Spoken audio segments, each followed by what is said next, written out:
Hello, hot messes! We're reading The Beginning of Everything by Robin Schneider, and today we're going to talk about the middle of everything. I'm sorry.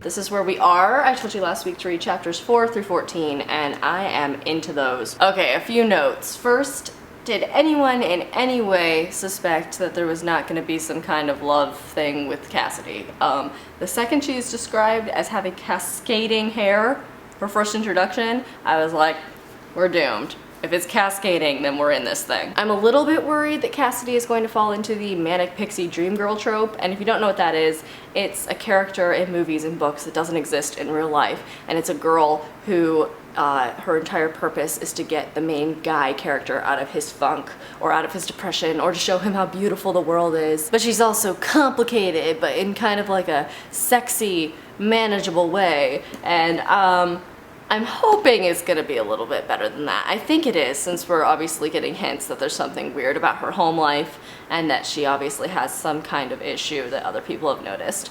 So I'm gonna hold off on criticizing that one until I know more about her character, but it is in my brain. In case you don't know what I'm talking about, I highlighted one section where it sounds exactly like one of those stereotypical characters, where Cassidy says, "You have this maddening little smile sometimes, like you've just thought of something incredibly witty but are afraid to say it in case no one gets the joke." I'm not sure people actually say things like that about other people.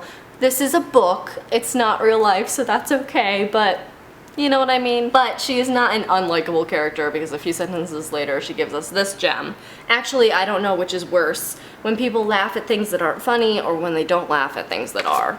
I feel you, Cassidy. My other main worry about the book this far is that it seems like it's maybe heading in the direction of kind of trying to prove that people who like to read and like nerdy things are inherently better than people who don't. My issue with that way of thinking is that I definitely fell into that too when I was in high school, and because I liked things that were not necessarily the most popular in my school, I thought that somehow that made me more interesting or more worthwhile than the people who liked other traditional things. And while it's really understandable why you would feel that way, it's kind of just mean.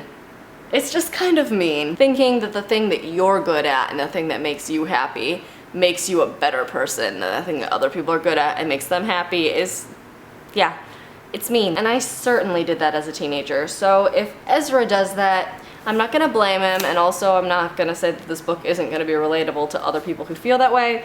I'm just saying it's maybe not like the greatest message to drill into people's heads further. So yes, for next week we're gonna read chapters 15 through 22, and we're going to get to the 2/3 of everything. It's early. So rock on, losers, and I'll see you next Monday. Also, I did not know the thing about the tree X's at In-N-Out Burger. I am gonna have to go look for that now.